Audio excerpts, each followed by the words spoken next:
So can you hear me? Yes, I can. All right.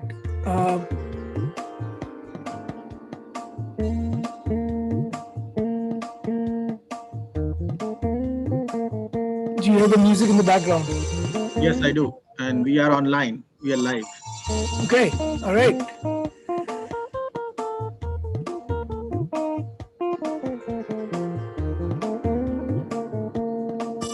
All right.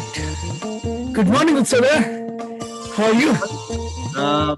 Well, I got delayed because I had a sudden emergency I had to attend to. So we are starting an hour late. That's all right. That things happen, and that's absolutely no problem.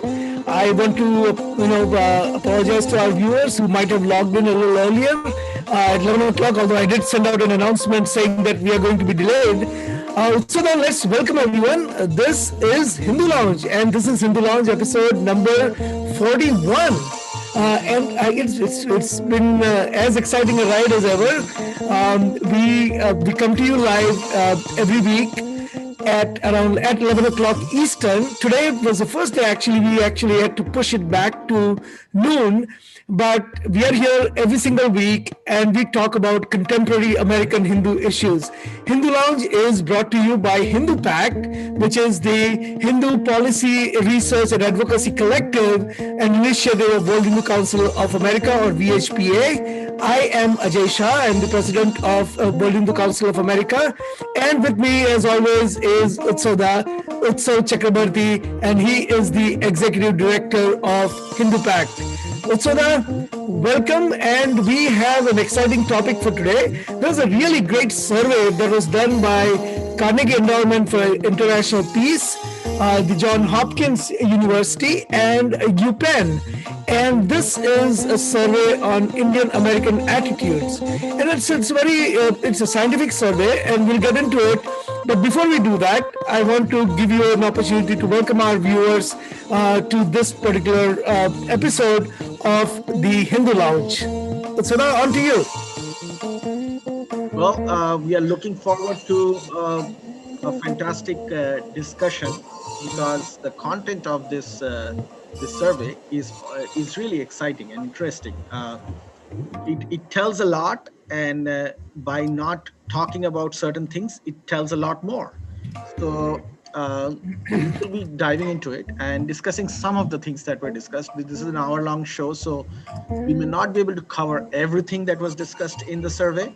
I think the survey itself is worthy of 3 shows, but we will try to cover some of the more important observations that we can derive from the survey, and that you may not have seen in the mainstream media's analysis, which itself is quite toned down and and googly eyed version of the survey itself.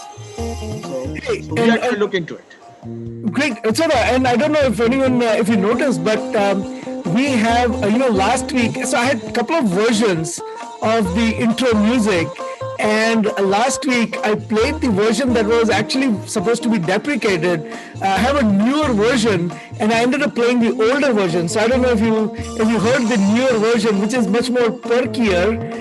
Just in case if you didn't hear, this is the, and I know we have to get into it, but I think the music was still playing in the background. But let Yes. me show you the new version. This is the new version, and I'm sorry, I while we were talking, the music was still on. And this is, and I think it's, we'll play it at the end, we'll play the whole music. But I want to again thank Professor Bharat Jayaraman and Padma Jayaraman for working on this. And they said that they're going to create a lot of these custom clips for us, and they're very accomplished music artists. So looking forward to some good custom fusion Indo-American, Hindu-American music. Okay. All right. On to the survey, Utsada. And Utsada, I am going to actually, what we will do is I'll put this survey up on the screen as we are talking about the survey, and I'll take your view on this survey. So that let's start with, let me just share the screen and talk about this pen survey. So this is the survey, and I'm going to share the sound, optimize video clip, and so that let me know when you can see my shared screen. And what I'm projecting here is not the text part of it, but I'm only projecting the top line results, which is in the appendix of the survey. We have actually read and analyzed the entire survey.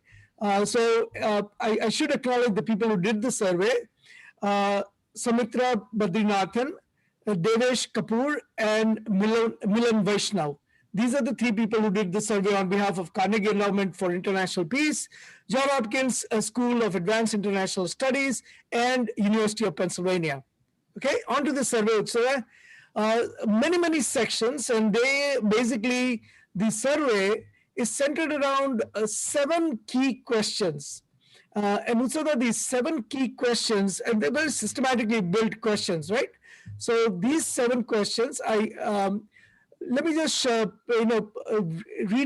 just give you a flavor of what the survey is. The first category, what they're trying to understand in the survey is, how do the bonds of kinship and citizenship shape Indian American connection to India?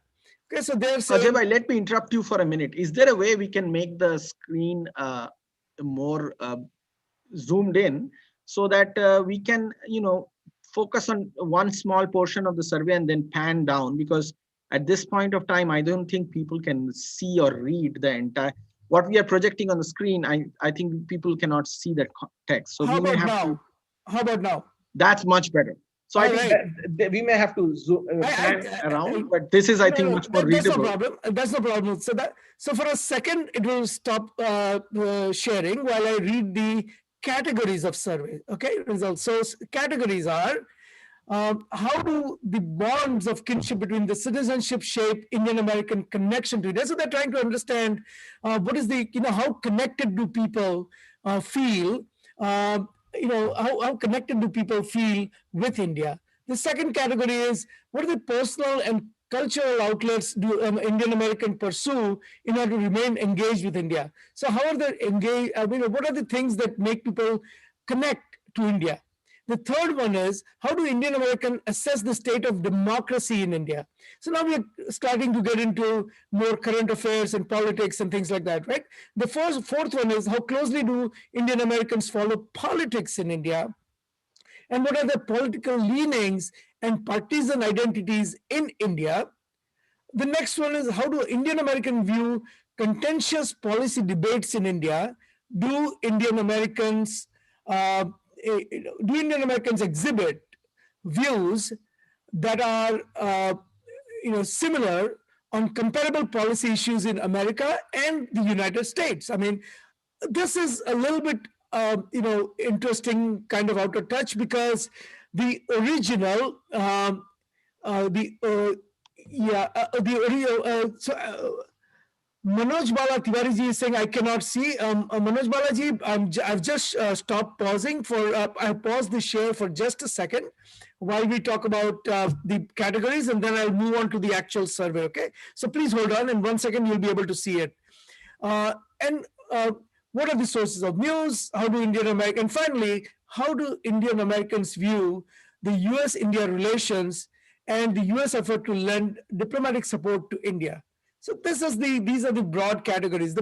I think from the Hindu American perspective, um, Hindus make up a vast majority of Indian Americans, and so this kind of gives us an insight into Hindu American thinking, but it's also a puts Hindu American thinking in perspective with the Muslim American thinking, the Christian American thinking, and the non-religious Indian American thinking.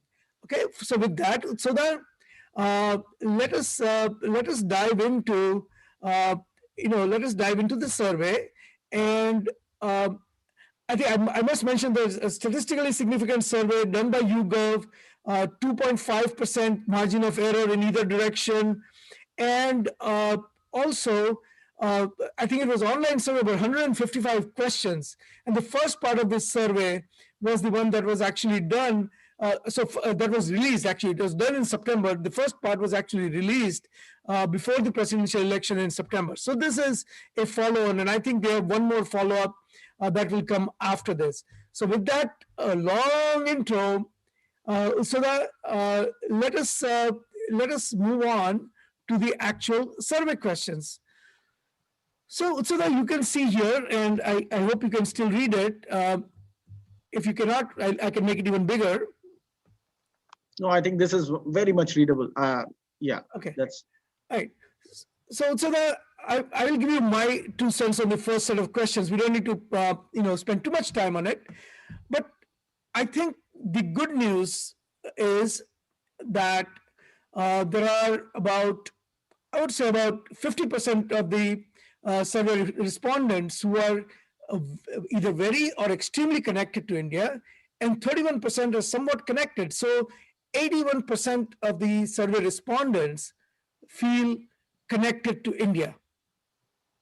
that's correct, and I think that is very good because as Hindu Americans, most of us consider Bharat as a Punya Bhumi. So even though Hindu Americans may be of Indian origin, may not be of Indian origin, may be born in other parts of the world, mixed ethnicities, removed by generations, uh, their connect to India is still a spiritual connection. And it is very heartening to see that in this survey, even though it covers mostly Indian Americans, but not necessarily first generation ones, they cover many generations of Indian Americans. The connection to India is quite impressive, and that is a good sign. Absolutely. I'm going to go to the graphical view because that is a much more easy to relate to view.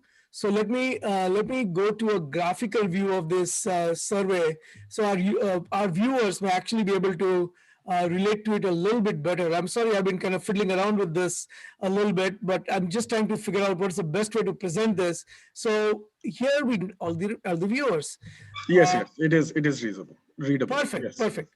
So the and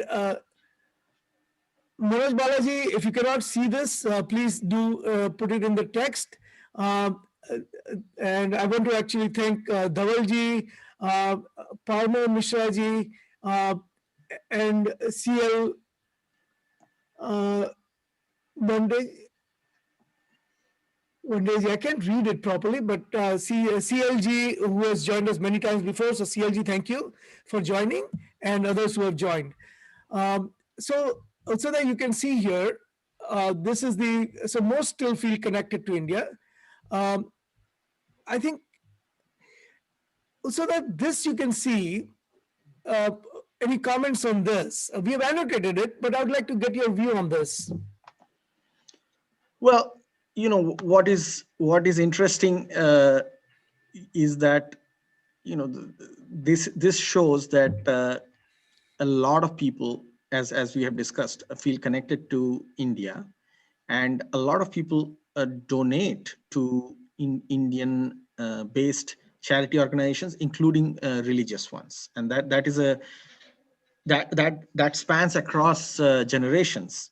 And that is actually a very very interesting sign to see, because that further reinforces the point we were discussing, that us Indian Americans who are born in the US, many of whom are majority of whom would be Hindus, uh, are spiritually connected to India. So uh, that's a very good sign. So there are a couple of things that stand out here, and that is, a lot more people who are foreign born. In this case, for our viewers, foreign born means who are born outside of America. It could be India, it could be Africa, it could be Europe, it could be South America, somewhere, right? But of Indian origin, Caribbean. So twice as like, they're almost not quite twice as likely. I shouldn't have said twice as likely, but they're maybe a time and a half more likely to support the religious organizations. Okay. However, the if the person is born in America, they are more likely to support non-profits in India more than they're likely to support, more than they're likely to support religious organizations. Correct. So actually, the numbers, you can see the blue dot, the light blue dot is actually reversed. So the people who are born and brought up in America end up supporting uh, charitable causes a lot more than people who are actually born in outside of US. And so that my take on this is that, is it because of this trend? I wouldn't call it a movement, but a trend that talks about spiritual but not religious. So that is true. That is true. But it's the good thing is that both sides, both groups, those that are born in US and those that are born outside the US, support charitable organization. That's the good news. Both also support religious organization, but the ones that is born in US supports religious organizations less. Uh, no, actually, no, they support religious organizations more. Actually, if you look at If you're born outside of US, you're more likely to. Oh, I'm sorry. Did I yeah, get it so wrong? the ones born in US support religious organizations more. I got it Yeah. wrong. So that So that's the thing. So they support religious organizations more because I think there is a connect that they feel with their spiritual homeland, which is the point I was making. They feel that Bharat is, there is a large section of them that probably acknowledges Bharat as a Punya Bhumi, India as a Punya Bhumi, and that's something to think about and work on. As organizations like World Hindu Council of America, as Hindu Pact, we have to we have to make sure that this spirit of connect is stays number one, and there's something we further enhance, because we see the seeds of that spiritual connect, and that is going to be very very critical for India's benefit and for Hindu benefits, Hindus across the world, because it's a mutually supportive relationship. absolutely. So that is a really astute observation, and I apologize. I actually misread the colors. I hope I'm not going colorblind here, but I actually are getting I don't know how I missed it, but I apologize to our viewers that I actually misinterpreted the results for them. But it goes without so it's a very very good observation that it's a very good observation that those who are born in US tend to support the religious organizations in India almost 60-70% more than those who are born in India.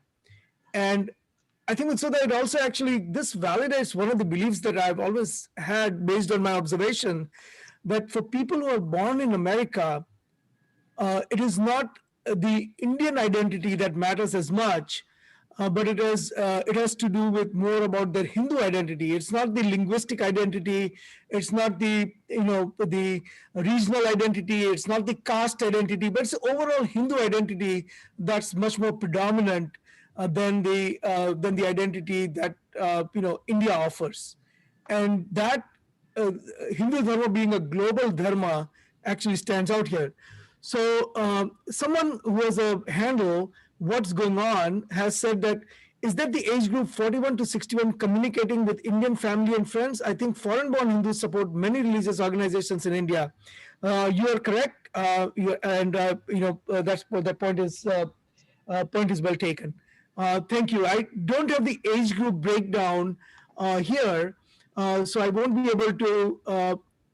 And they're saying that. So I can't really comment on 41 to 61.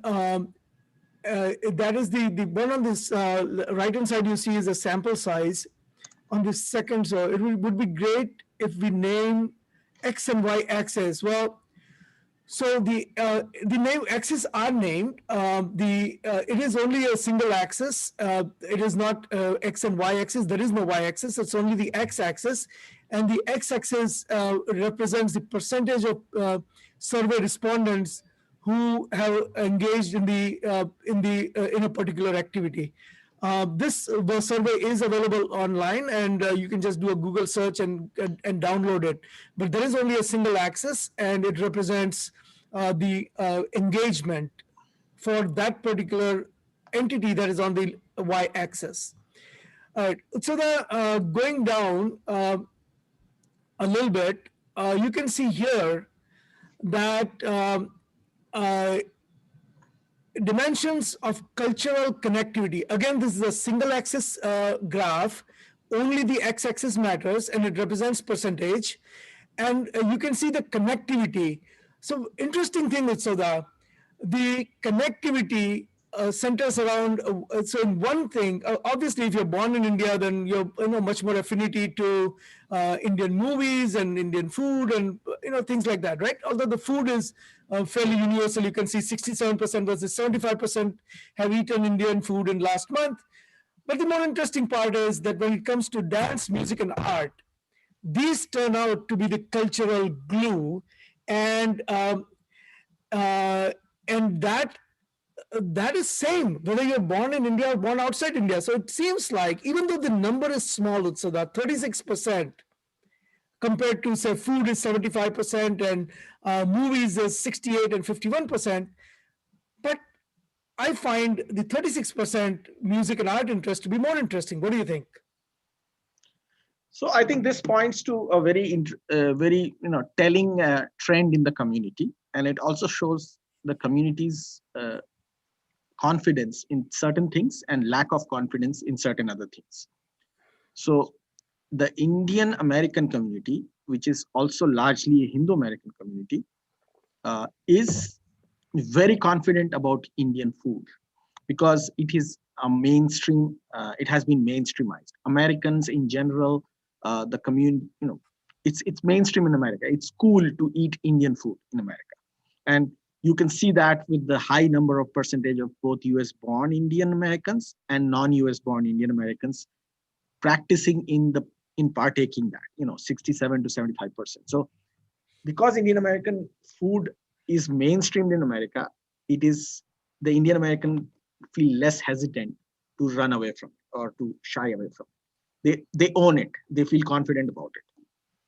What they don't feel confident about is, and I think in this case, it's largely a Hindu issue here, is that there is only 35, 36% of Indian Americans, mostly Hindu Americans, who take pride or find association with Indian dance, music, and art form. So these are very Hindu practices. And when I say Hindu, I mean the larger dharmic community. And that's why there is a lack of confidence in themselves, and that's why there is lack of practice. And that shows in the 36%, which is very, Yeah, very low number.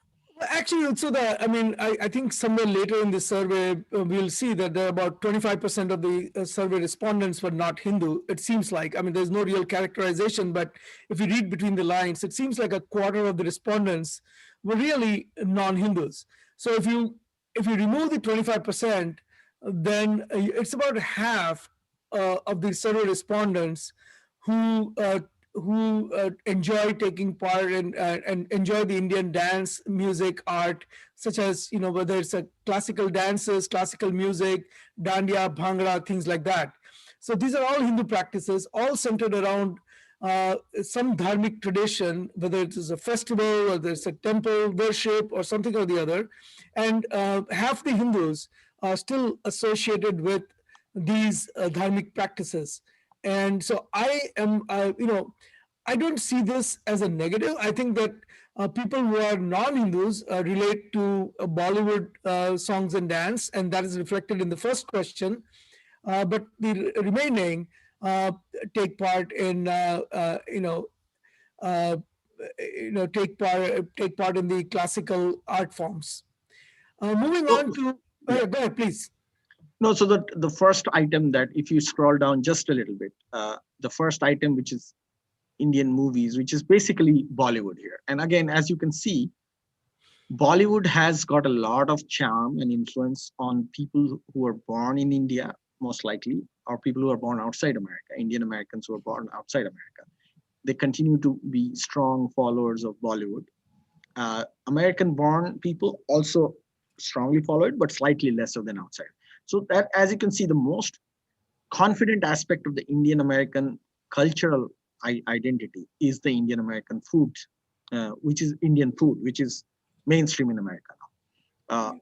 Bollywood is not mainstream, and you can see that from the disconnect between US born versus non US born Indian Americans. US born likely to watch it less because it's not mainstream. Uh, Also, it shows the amount of influence it has. What this shows is that Bollywood has far more influence on the minds of American-born Indian Americans, which includes a lot of Hindu Americans, than other Indian music, art, and dance forms, which is something we have to think about. Because Bollywood, as many of us know, not doesn't necessarily cater to the Hindu American identity or the Hindu identity as much.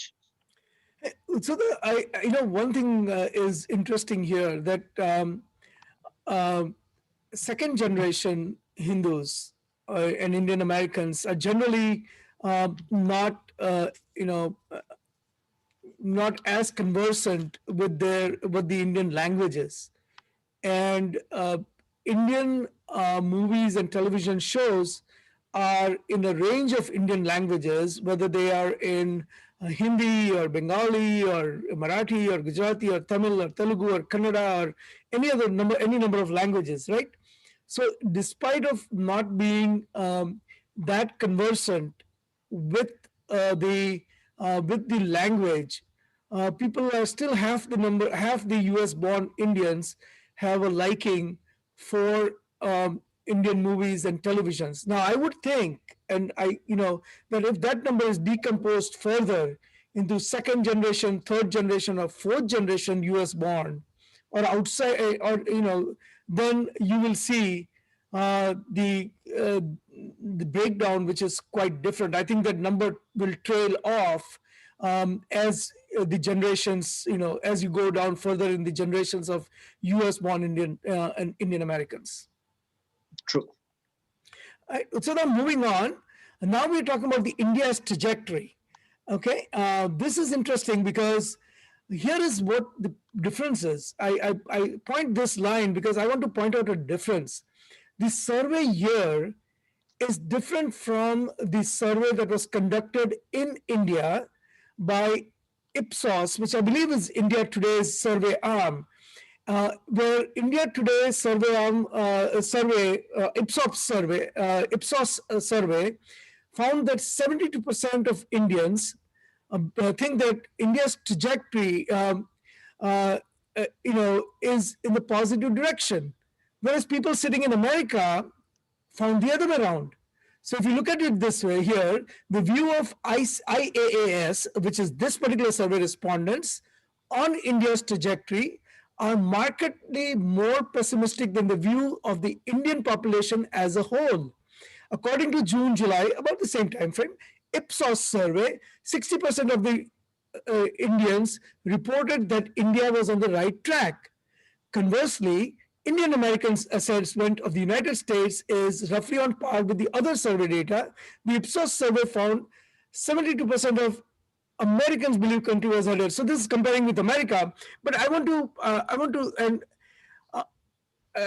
skip this part and go here. In net terms, while 3% of foreign born Indian Americans believe that India is on the right track, 12% of the US born Indian Americans believe that the country is on the wrong track. And here is the survey result. So, why is this? So I think that this is a very very important graph to look at. What it shows is that the influence of media, especially global media, much of which is generated from US, that influence, there is a significant influence of global media on the American born Indian Americans who do not have first hand experience and knowledge from India. What you see here is there is a very high number of Indian Americans who are not born in India or who are born in the US. So basically, they're US born Indian Americans who believe that India is on the wrong track. And that is, if anybody deserves credit for that, it is the powerful influencers of of America who have been running a very vicious anti-India campaign over the last 6-7 years. I would say at least the last 7 years. Very vicious campaign, and I think this is the outcome of that. The Rihannas and the Greta Thunbergs and the New York Times and the Washington Post are having a significant effect. And anyway, Rana Ayub should get a raise because of the good work she has done to malign India. Basharat Peer should get a raise for New York Times for the amazing work he has done to spread hate against India. And this is a very good example of that. This also shows why Hindu American community and Indian American community that knows the truth about India and what's happening in India, and that has interest, skin in the game, so to speak, in India's support, should step up professional initiatives to counter this kind of misinformation campaign. Absolutely correct, Sudak, which is why you get this downbeat loop.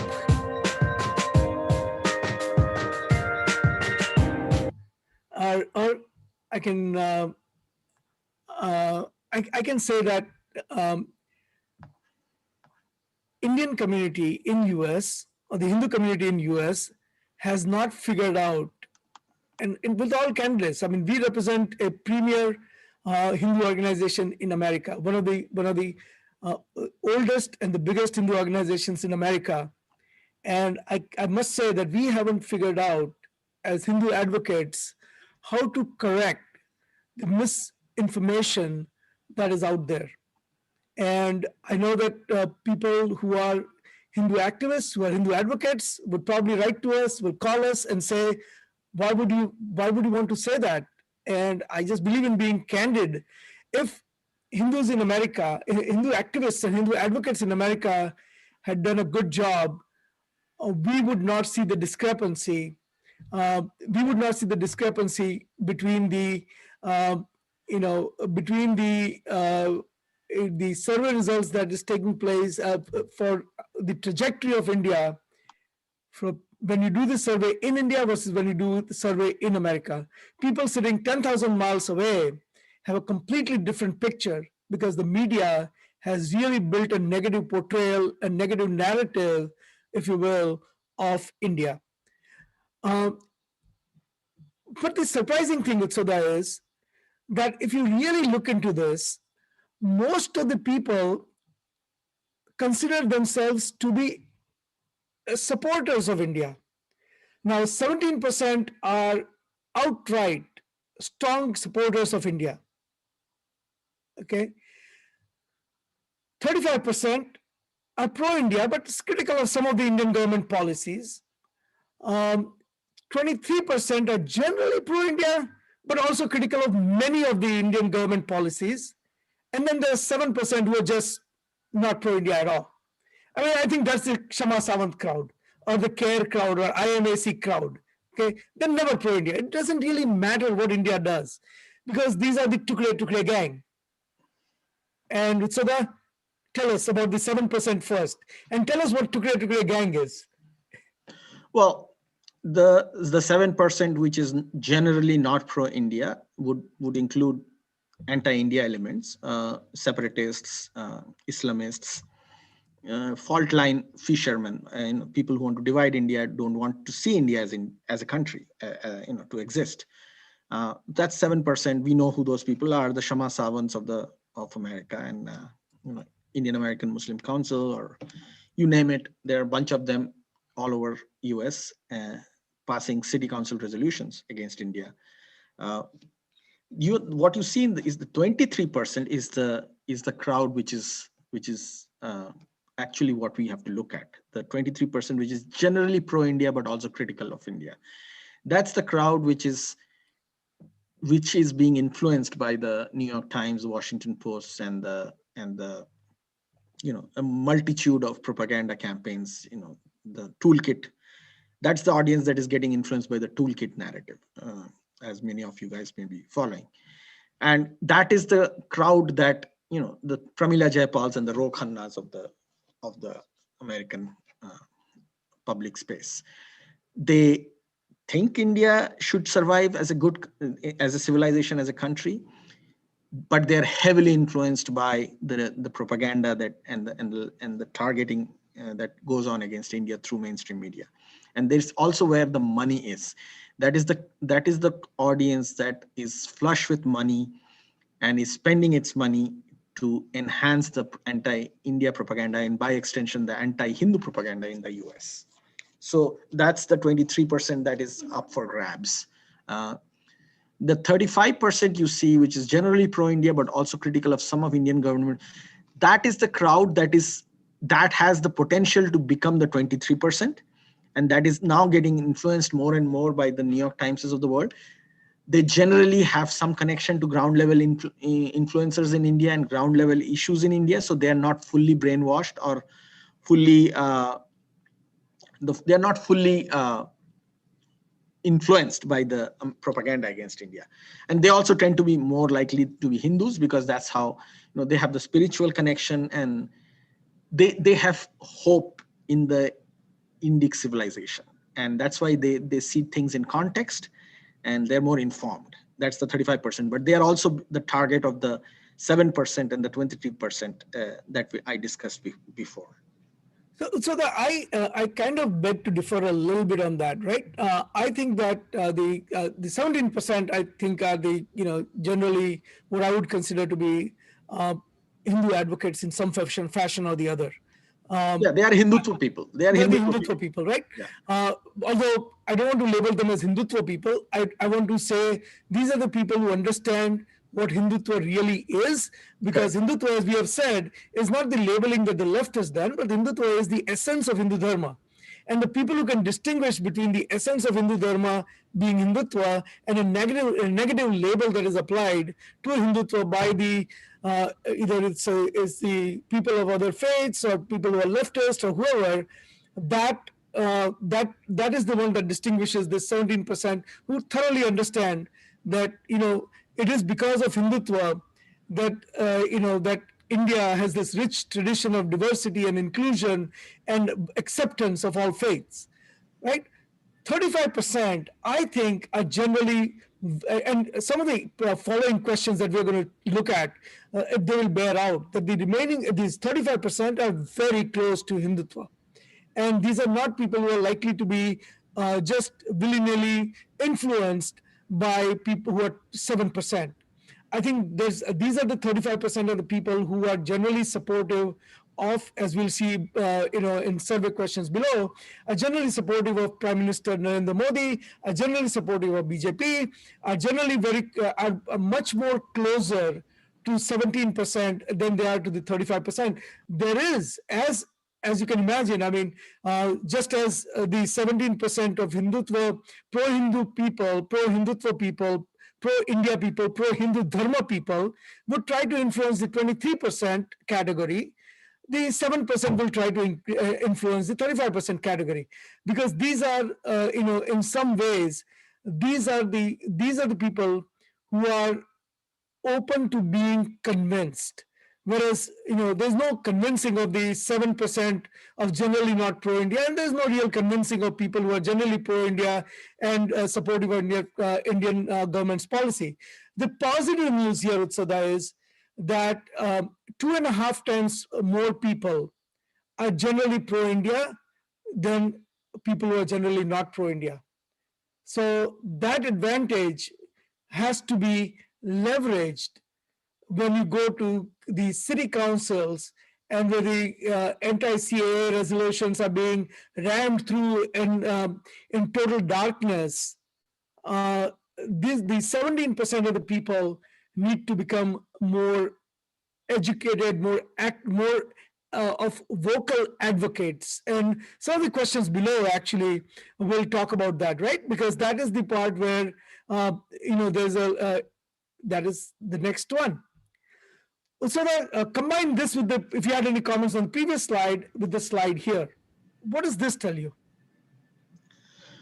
Well, one thing that it tells us is that there is about 10% of the the 7% you saw in the last one who are completely anti-India, and there is a 10% here which sees Hindu dharma or Hindutva in India as a concern, as a challenge.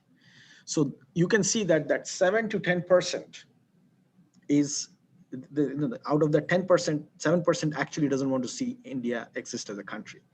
So this 10% actually probably includes Islamists, probably includes some Khalistanis. These are the people who would genuinely, out of these 10%, 7% of them genuinely don't want to see a successful India or India itself as a country, separatists, Islamists. And they also see Hindutva or Hindus as a threat. Hindu identity, assertion of Hindu identity, the only place where Hindus actually have an identity left as a majority in the world, as a threat to India itself. So that is that 10% you see the third layer in the column. That also includes about 6%. So in addition to the 10%, you can add another 6% that sees caste discrimination. So this would be the audience that is also anti-Hindu, but also amongst Hindus, left or extreme left, with who see and probably even perpetuate the narrative of caste discrimination, and in that way actually see a promote increase in discrimination by continually promoting that narrative. Another interesting thing is the terrorism. Only 7% see a threat from terrorism. That shows that the current Prime Minister Modi, especially in the last 5-6 years, they have done a good job in containing terrorism in India. Even though Jammu and Kashmir stays one of the hotbeds of terror attacks, continues to stay that. There is terror operations there all the time, anti-terror operations. The larger Maoist Islamist terror narrative that used to be prevalent in India in the first half of the 21st century, the 2000s, early 2000s, that has significantly gone down. And that is seen in the 7%, which says terrorism as a top challenge. If you had gone back in year 2004, 2009, 2010, 11, 12, that number would be much higher, because every month, literally every month, there was either an extreme left violent Maoist terrorist attack that killed 50, 60, 100 people, or there was an Islamist terror attack that killed 50, 60, 100 more people every month in India. So this goes to Modi's credit. As for the government corruption thing, I think there's a large number of people of Indian origin who still carry memories of the extreme corruption that led to the victory of Prime Minister Modi in 2014. Like, Modi came as on an anti-corruption platform. It played a significant role in Modi's winning election more than once. And I think there is still a lot of skepticism, and there's a large section of the Indian American community that continues to hold on to the sad memories of corruption that prevailed in the previous governments under Congress and the secular parties that used to combine to create governments before. So why is urban Naxal not listed as a top issue facing India? I would say First of all, that do you want to tell people what is urban Naxal? yeah. So see, the thing is that you have to understand that there is an intrinsic bias in the survey, and we kind of know that, understand that. I mean, I know about Milan Vaishnav and his ideological and political affiliations. So the first tell people what is urban Naxal. I used a term without explaining. So you may want to start with a little bit of explanation of what it is before you dive deeper. Because we Yeah. want to So make urban sure people Naxal. understand. It's a longer explanation. The word Naxal, for those who are not Indian, they don't know what Naxal means. So Naxal is a term that defines an violent extreme movement in India that is extremely left, inspired by Mao Zedong from China, the dictator from China, communist dictator. He inspired an extreme left violent movement in India at a place called Naxalbari in West Bengal in the 1960s. And that's why the term Naxals are used for these extreme violent leftists. And over the decades, the Naxals have been responsible for killing close to 1 million people in India. I repeat the number, close to 1 million people in India. And that's a huge number over the last many decades. And it is one of India's largest cause of casualties in terror attacks.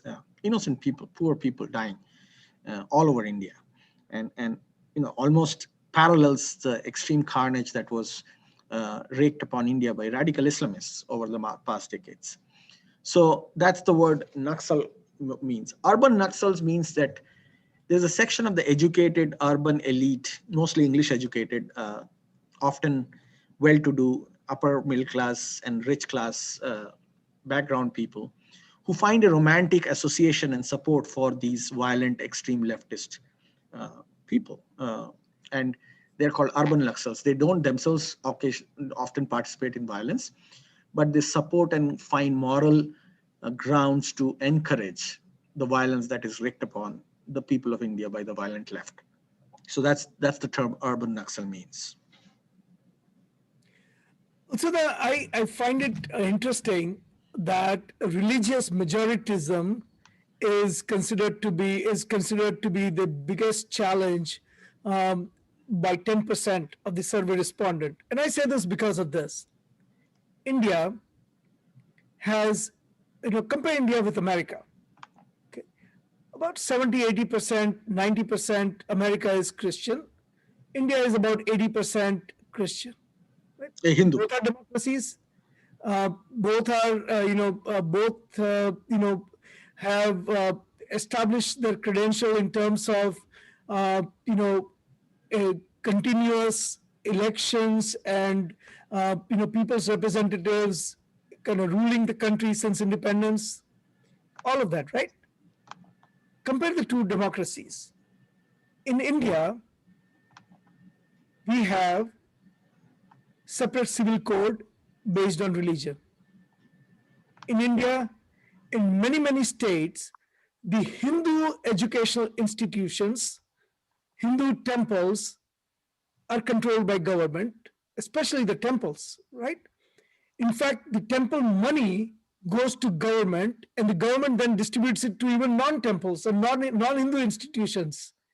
In America, same single civil code, right? In America, the churches don't give money. Churches are not controlled.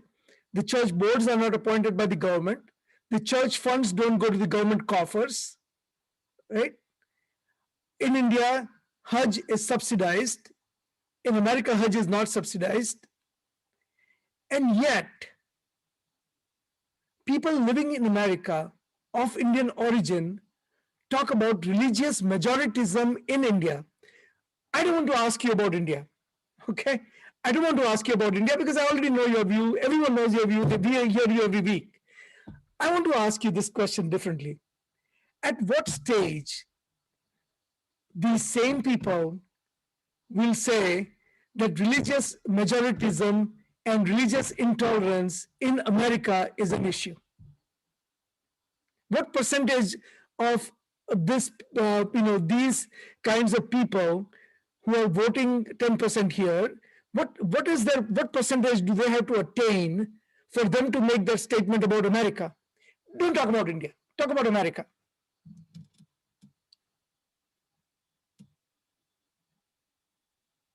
So Ajay bhai, I think that it is important to understand what that, first of all, the fact that this question is there in the questionnaire itself is a by intrinsic bias, but we know where it's coming from in the survey. Number two, a big section of the group that says there is religious majoritarianism in India, which essentially means there is India, this pro-Hindu bias in India, are perfectly fine with religious majoritarianism in Western democracies. So it's not just America, which is a Christian majority country and is very open about it. There are Western countries all over Western Europe which are Christian majority. And it's not, India is the only country that is a safe haven for Hindus in the entire world. Only country. Okay, and it's still officially a secular country. And so it's highly hypocritical to even have this question. And once you have this question, it is even more important to expose the people who claim that it's the third most concerning topic, challenge to India, and according to this survey.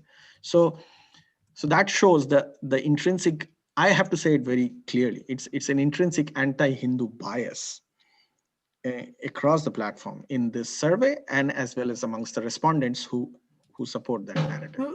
So that I don't think you answered my question though.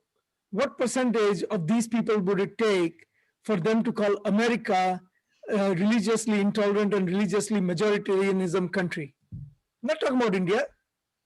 Well, I don't know that percentage, because I think that percentage includes those who are very fine and happy with the way majoritarianism works in America. So Well, if UK is any indication, I would say that that number is close to about 15%. okay, sure. I mean, but it's hard to come up with that percent. All right, we'll see. I mean, it's empirically, it's empirical.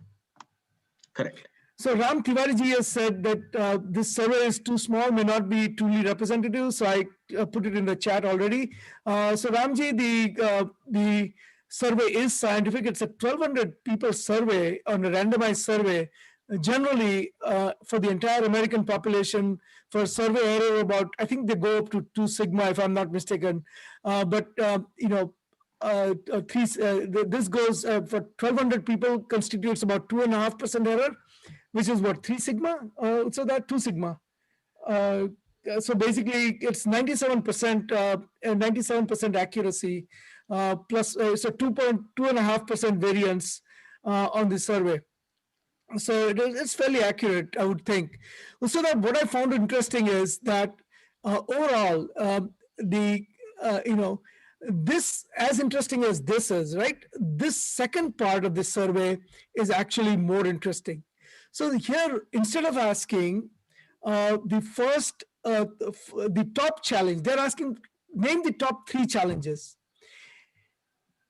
I am still a bit befuddled by the fact that corruption comes out as number 1, where in India, I mean, this particular government that is in India has not had a single, corruption scandal at the central level.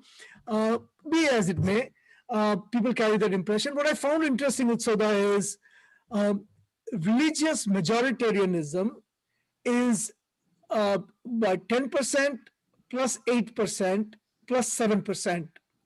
Okay, if you count it as first, second, and third preference, so that's 25%. A quarter of the people think religious majoritarianism is an issue. Okay, if you look at the caste discrimination, it's 6% plus 11%, that's 17, and 9, that's 26%. Okay, and if you look at and if you look at these two, um, you see that the 25% of the people who have a you can look at the survey and you can say 25% of the people have kind of opined in a certain way, and it kind of speaks for itself. So we don't need to dwell into it a whole lot. But these are the 25. It's safe to assume that these are the 25% of the people that make up the 7% in the previous question, where we said 7% plus 23% plus minus 2%, right? So 7% who are, if you look at the, if you remember the previous survey question, they said, what do you think about, do you feel positive about India or not? 7% said they would never feel positive about India, and 23% who were kind of mostly negative for government policy. So that's about 30%. So, and this comes out to be about 25, 26%. So you can see that it's 25 to 30% of the people, the same 25 and 30%. Correct. So it's between 20, yeah, 20 to 25, 30% that are not happy with India, and that includes the extreme separatist, extreme left, extreme, anti-India people, to people who are, who are skeptical about India and who don't see. And that, when I say India, this is also a very mixed bunch that kind of dislikes many aspects of Hindus, many aspects of Indian society and civilization. Uh, I must say that this is also a group that would be also very heavily influenced by uh, the global media, the New York Times and the Washington Post of the world, because that's also the 25, 30% people crowd. So you see that majority of Indians who have no connect with India and are getting their information from these outside sources also are in this category of having these kinds of concerns. So that I want to just say that this one is we don't need to talk about it a lot, because it's obvious that about half the people are following Indian politics quite a bit. Remaining 23% follow it only now and then.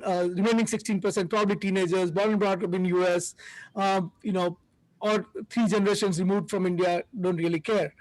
I think this 23% again is likely to be most influenced by the narrative that is published in New York Times.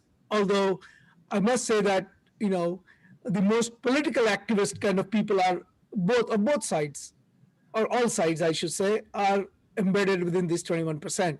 So really, the 21% are the ones that are the political activist type. The rest of the people can be swayed one way or the other, to some degree or the other. Um, this one is a little bit telling, because the next question is even more interesting. 2 to 1. So compared to Congress, BJP people are BJP supporters in America, or close to 2.5 to 1, right? 12% versus 32%. However, the surveyors have concluded that if all of these other parties that are listed here, from Indian National Congress all the way down, even though a couple of these parties like Shiv Sena and Akali Dal, SAD, Shiromani Akali Dal, were at one time BJP allies, and बहुjan Samaj Party kind of in and out of it. These are the parties that are, all of them are in one way or the other against BJP. So BJP's actual advantage may not be as high, although it, again, the survey, the people who did the survey concluded that even in India, the BJP vote share was about 37%. Now, in fairness, it was 37% because in a lot of regions of India, BJP really never even really participated, right?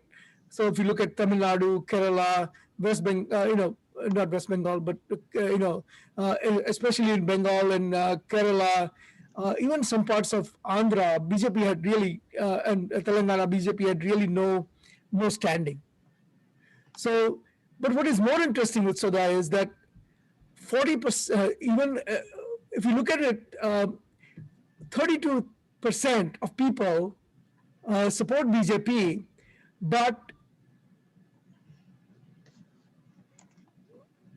48% of the people in this particular survey are supporters of Prime Minister Modi.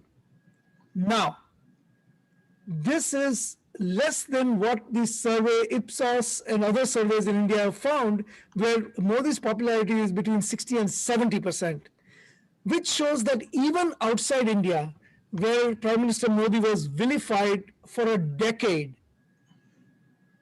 he was vilified because of the Godhra incident, where the Continues to be vilified, not just was vilified. He continues to be he vilified continues to every, be vilified, right? yeah, yeah, And every this, day. and despite of that, half the people, uh, approve of his performance. So he has transcended not just the media narrative in America, but he has also transcended the popularity of BJP, and that is despite of all the barrage of attacks on him from all the different places. Correct. And that shows that his he has the personality and the policy positions that can even beat the extremely vicious narrative that is built against him in mainstream media as well as in social media, and targeted, very extremely well targeted campaign against him. So even though Hindus may be at the crosshairs of a far more successful campaign in America, Modi himself as an individual has been able to beat this well organized effort against him. And Sudha, what is really interesting? The really interesting part is that 69% of the Hindus support Prime Minister Modi, but 20% of Muslims do. And equal number of Christians support and oppose him. So he has actually, in many ways, transcended the religious boundaries here, right? I mean, Correct, correct. So especially when it what comes to Christians. that this is a very important bar graph.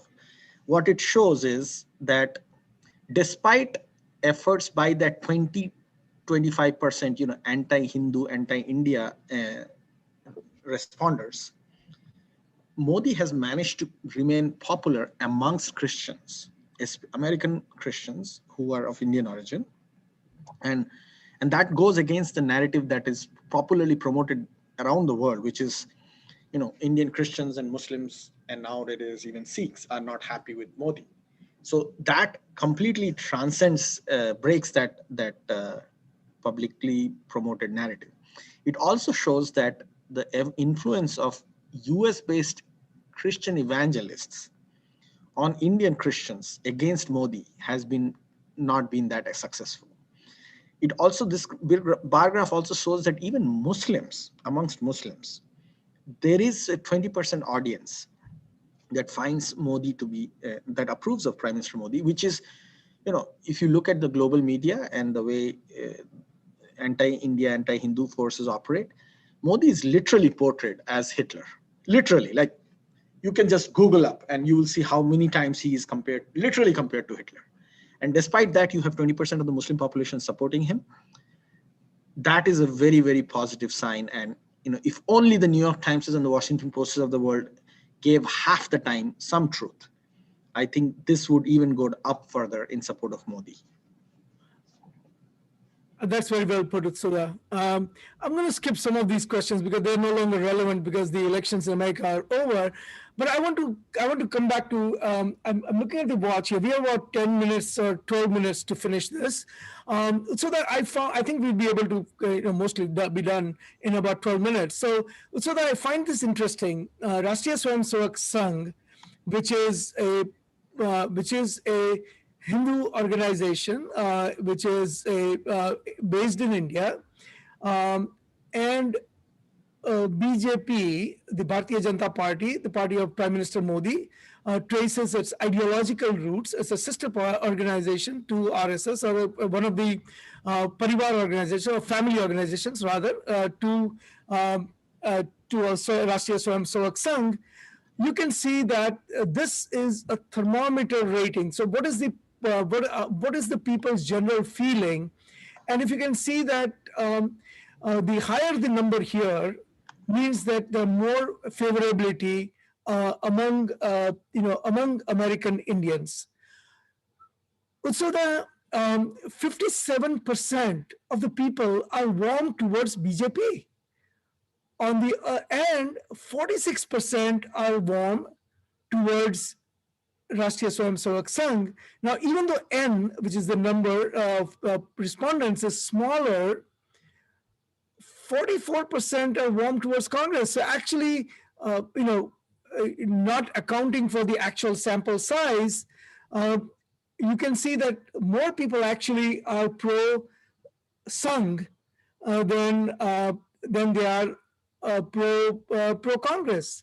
And if you really compare Prime Minister Modi or Sangh to Rahul Gandhi, Rahul Gandhi is just a non-factor. So we shouldn't even talk about him because it's almost as if he doesn't matter. So this survey actually is, I have an opinion on this survey. So what this survey shows is it is not a credit to the RSS or its American branch or its American incarnation, the HSS. It's a discredit to the Congress. Okay, so even the 20 to 25% anti-India and anti-Hindu audience, the crowd that we identified, 20 to 25% of the responders who are anti-India and anti-Hindu, even amongst them, the Congress party has and Rahul Gandhi has no takers. So that shows one thing. That shows that Rahul Gandhi and the Congress party has failed to attract the anti-Modi crowd as well. So they have become insignificant and somewhat they are non-entities in the opinion game. RSS, on the other hand, it shows something that Narendra Modi's popularity transcends RSS, which makes him a leader of people of all people of Indian origin, not just a Hindu identity based popularity. So that is also a lot of credit to Narendra Modi. The RSS itself, I think, has done decently well. I mean, RSS is not an organization that promotes itself a lot. It is usually at the receiving end of, again, the mainstream media's lies and targeted vilification. But despite that, it manages to get this much support is quite laudable. It's laudable, and it shows that if only things were done more positively and more honestly with respect to RSS and how it's portrayed, it would become one of the more popular organizations in American Indian community. And it's a lost opportunity, I must say, on this aspect. So I would say this about RSS in India. The amount of work at the grassroots that RSS and the Sangh Parivar organizations have done, uh, and is so enormous and is so beneficial to country as a whole. You talk about Parivar organizations that range from Vanvasi Kalyan Ashram to Sanskrita Bharati to the all the schools that the RSS runs in various, whether it's a one room schools or whether it is a major educational institutes like colleges and or formal schools that they're running to the it's just enormous amount of work. The cooperative banks, you name it. There are 80 major organizations that are affiliated with Sangh ideologically, all independently operating with Akhil Bharatiya Vidyarthi Parishad, Bharatiya Mazdoor Sangh, Bharatiya Kisan Sangh, you name it. In every field, a positive impact, right? And so despite of the media narrative that is out there, despite of the constant barrage of negativity, people still, I think there's opportunity to always do more and an opportunity for better PR, if you will. But despite of RSS not doing much PR, despite of RSS never really going out and publicizing all the work that RSS does, RSS has a favorability rating of better than Congress and Rahul Gandhi. If RSS were to take on the media and PR role, which RSS I don't think will ever do, because that is not the role of RSS. RSS believes in working quietly and improving the society in terms of helping the poor, helping education, helping the farmers, helping the students, helping the labor. That is what RSS does. Help, it's, and I think this is, you can see that despite that good work, there's an underlying goodwill, because this is really a measure of underlying goodwill. BJP or Congress or Prime Minister have a big podium and they publicize themselves and they get the numbers up. RSS's numbers are all intrinsic. They're all based on the grassroots work that RSS does and the sacrifices that the Swayamsevaks make, the sacrifices that the Pracharaks make. That is what RSS number reflects. So that I want to move on to last two slides. And this one is, we kind of covered it. It's just basically, it talks about, you know, uh, you can see here the whether most of the, it's somewhat it's semi interesting, right? That majority in this particular survey, which was done before the election, so we don't know how it worked out, but majority of the supporters of BJP, but not by that big a margin. The BJP supporters were uh, supporters of Republican Party. I mean, it is significant. It's 55 to 65. Um, but what I found more interesting is, despite of how the Democratic Party and many people in the Democratic Party have vilified RSS, 48% of the RSS swims, RSS people who support RSS are Democratic Party supporters. I'm not really interested in the fact that 49% of the people who are Congress supporters are Democrats, but also that the same number of people who support Democrat, same number of people who are pro RSS and who are pro Congress are Democratic Party supporters. What do you make of it? Well, what I make of it is that I mean, this was taken before the elections, when the American elections were happening between Trump and the atmosphere was very charged. So there, I think there was far more partisanship back then when the survey was done between Democrats and Republicans, with a lot of hate between them. That was the hallmark of this election. So I think if you take the same survey now, the gap between supporters of Modi and RSS and BJP and Rahul Gandhi, the gap between Democrats and Republicans would go down further. Because I think now the partisanship has reduced now that the elections are over. But even then, it is very notable that despite the way it was portrayed in the mainstream media, and despite Howdy Modi being clearly portrayed as a pro-Trump event by the media, there is not that much gap between Republicans and Democrats in terms of support for BJP and Modi, which is heartening, because I think in Indian Americans need to be bipartisan in their approach towards politics in India and the benefits that India can accrue from it, as well as towards politics towards American Hindus and the benefits that can accrue from that. There needs to be bipartisanship. So that I only one or two more slides left, so we just finish it. But I want to read out this what Vanna Tiwari Sharma ji has said. I'm sorry I didn't look at the chat because I was speaking earlier. But she said, "Can we pool money and put a Hindu genocide data in Washington Post?" I think. Uh, and then she goes on to say, but we all scared what will be the backlash on us. That's why we keep going good chats among us. But think of this: we can hire lobbyists to help us watch our back if it did happen to post article on genocide. So essentially, what she's saying is, so that we talked a lot about the narrative that Washington Post puts out, which is very anti-Hindu, and they're essentially hijacked 50% of the people to think anti-Hindu. And she's saying that can we not just put as an advertisement data on Hindu genocide on in Washington Post?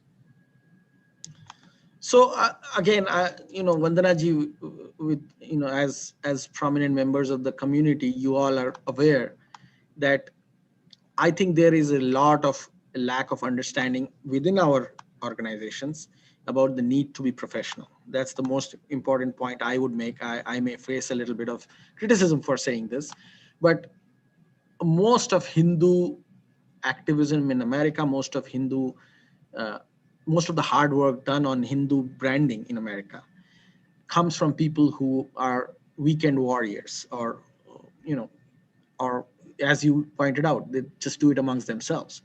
So it has been an extremely badly managed, badly funded, badly run effort. Uh, as you can see, this conversation we are having, we have been doing this for 40 weeks, and nobody has given us a dime to do this. And 40 weeks is a long time.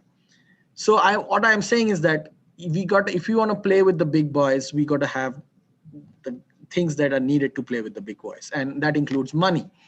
And we are not good with money. When we have money, we spend it on things that are wasteful.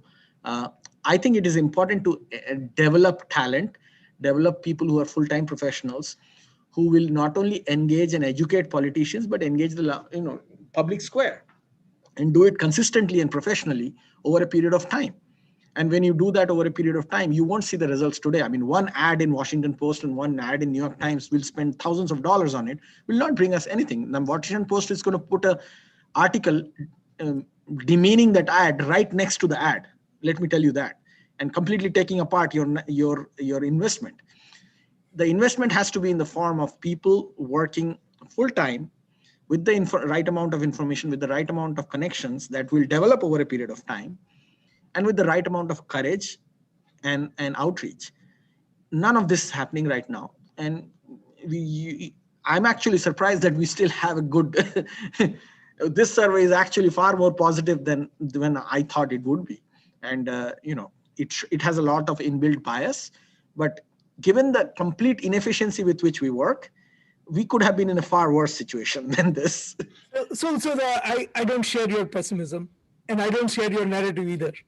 And I'll say Yeah, that's this. okay. That's No, okay. As I said, I'll face that's criticism what for we have to saying show, this. right? I mean, we don't have to agree on everything. I think that uh, there is something to be said about the kind of volunteerism that has succeeded in many places, and especially, I mean, I go back to the way the activism and advocacy was done in India and is being still done in India. It is powered by pracharaks, it is powered by volunteers, and it is powered by people who have dedicated their lives to the cause. So I would not minimize the impact of volunteerism. That is not to say that professionalism is not needed. I remember having this conversation when I was 20 years old, or 19 years old, and someone who was with me in school decided to take on the social work as a profession, and eventually went and did masters in social sciences, and and now runs a big nonprofit and things like that. And I had this discussion at that time, and this discussion is centered around the same topic that we are discussing today, decades later. And I said that, look, I mean, I come from ABVP background, and I consider myself to be a karyakarta and a swayamsevak, and I think that the ecosystem that I have seen lends itself to success. Now, I also think that by itself that is not sufficient, and that is why it gives me, and it's so that we're going to stop here and we'll continue the survey next week. But actually, what you said gives me an opportunity to bring up this particular slide for all our viewers, because I do see a point in what Soda is saying. I don't completely disagree with him. I only say that there is a place for volunteerism, and there's a place for professionalism. You need both, but I would say that sometimes the volunteerism can prevail. Utsura, having said that, again, two Hindu Seva charity acts of the week. One of them is Hindu Pact, because As Soda said, there is a need to formalize a lot of things that we are doing. Hindu Pact is in a process of hiring student interns and full-time staff. Hindu Pact is a sponsoring organization for Hindu Lounge, and please do donate generously to Hindu Pact.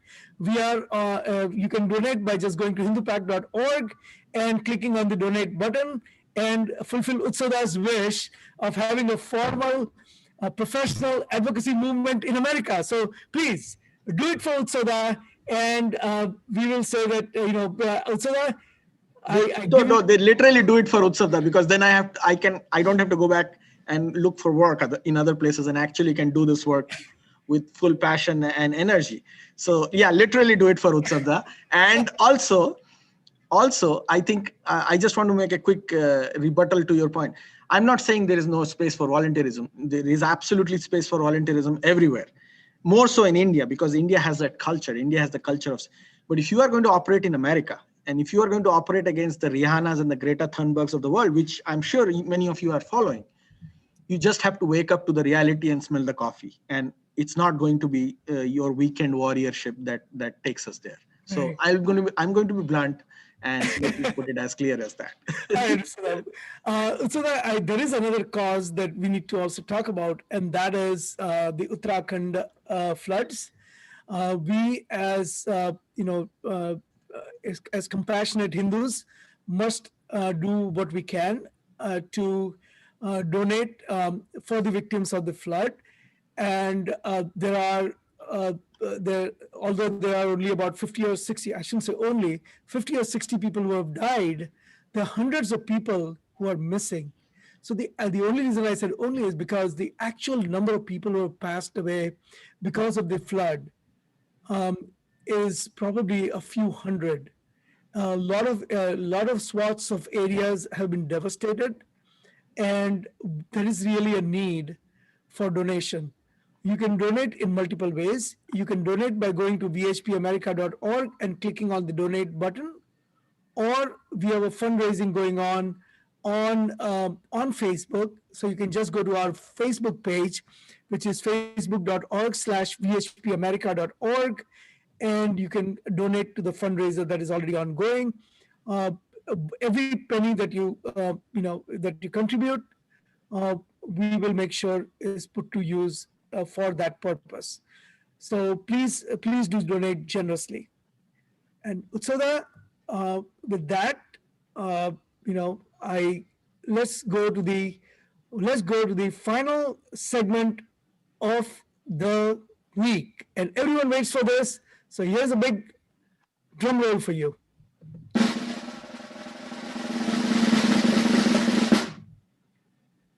Hindu form of the week.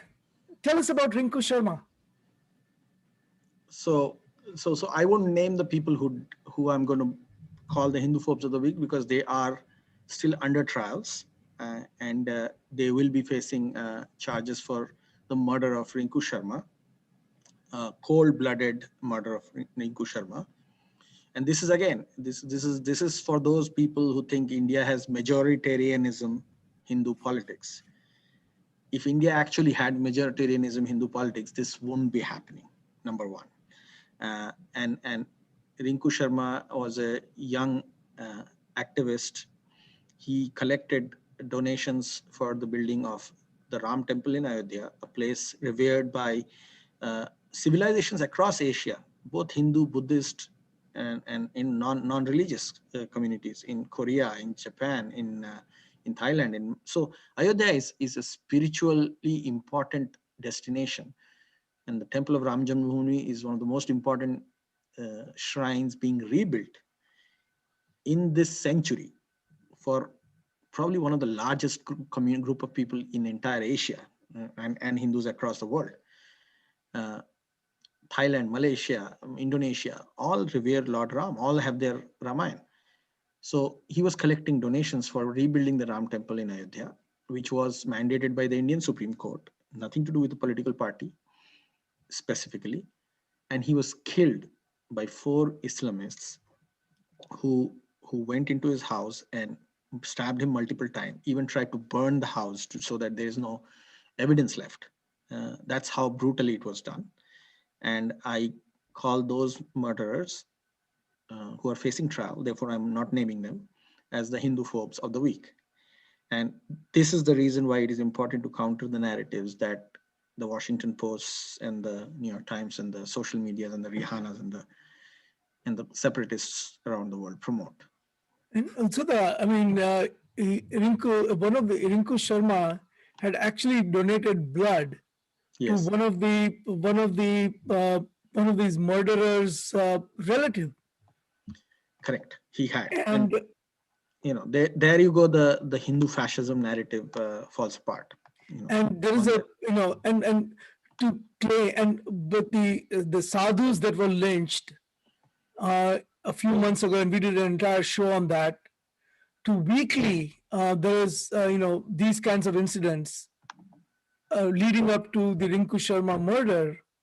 I think it is, I don't know how long the media portrayal of Hindus as instigators of lynching, instigators of attacks, and instigators of murders, how much of those lies are going to continue? Because we can do the we usually have multiple examples like this every week, Correct. but the mainstream media narrative has always been that Hindus are the instigators. We from I think we as Hindus uh, really pay tribute to a person like Rinku Sharma, who was going door to door collecting money for the funds for Shri Ram Janmabhoomi, and for that he got murdered. It is incumbent upon the government to make sure that the culprits are uh, really punished, uh, to the fullest extent of the law. Um, I want to read out a couple of comments before we close. Vanna Tiwari Sharma ji has said that I spend 24/7 on Hinduism, and I also spend money. We should be proactive, and we should go after these people who are building the anti-Hindu narrative. What's going on? Handle, someone who's using that has said, can we start global Hindu fundraiser for Ayodhya temple, naming it Rinku Sharma Funds? Um, so we are, as Vishwa Hindu Parishad of America, VHPA, we are going to start the Ram Janmabhoomi Mandir fundraiser. We have to make sure that it's the Ram Janmabhoomi Nyas, the trust that is building the temple, gets the foreign exchange approval, foreign fund collection approval. It's called the FCRA, that name after the act which authorizes it. We are waiting for the approval, the Nyas or the trust to get that approval, and then we have to get IRS authorization before we can send the money. So this is a sequential process, and once we have that, we'll be able to start collecting the funds. I can't comment on the naming of the fund because that is a much bigger discussion. There's so many people over the last 500 years who have sacrificed their lives for the cause of Sri Ram Janmabhoomi, and I don't know what's the best way to name that fund. It is this is a tale of sacrifice, and I think the best, probably the best is to leave that name in the Sri Ram Trust, because it, you know Sri Ram encompasses all and blesses all who have sacrificed their lives for building the mandir at Sri Ram Janmabhoomi. With that, Utsava, we come to a close of our a really good analysis episode. We ran over today, but it was there was no logical place to break this survey other than the place we broke off at. I really appreciate your time. I know you had a challenging day today, but thank you again. Thank you, and I appreciate it, Utsada. We missed Maya Durga today. Hopefully, she'll be back next week. Yes, and thank you, everybody. Have a nice week, and keep listening to us. And we'll be bringing more and more analysis. Thank you. Namaste. And I'm going to stop, Utsada, as we fade away, keep the streaming on. I'll play the special music that was created just for us. Absolutely.